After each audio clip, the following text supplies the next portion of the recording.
I was saying was the next thing you can do if you're finding you just don't know enough words to talk about capabilities is to go to the Australian curriculum. This is the website that tells you everything you learned from reception to year 10.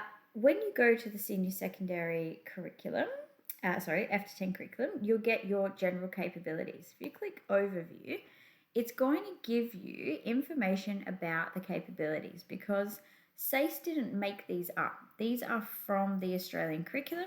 It all ties in nicely so that once you finish year 10, you know certain stuff and you get to year 12 and you keep going.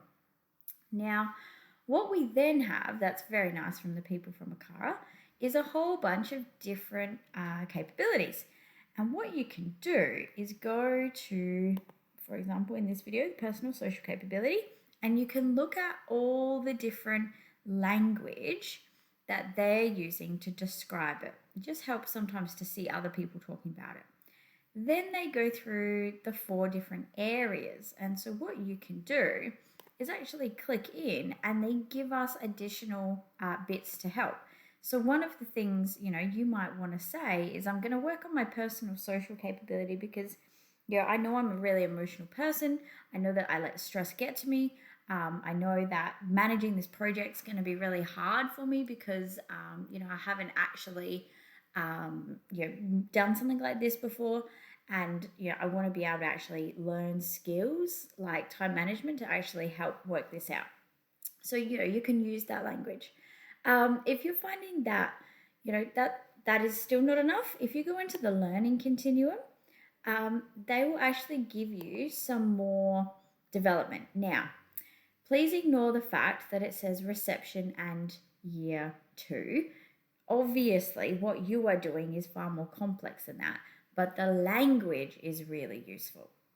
So, for example, this is saying we identify them and we describe them, we compare our responses, we identify and describe personal interests, we can discuss our strengths and weaknesses.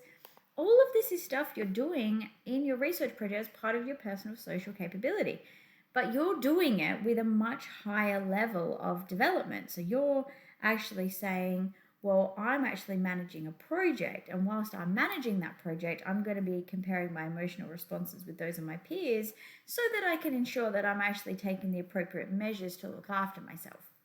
So that is pretty important. As language, it's not the be-all and end-all.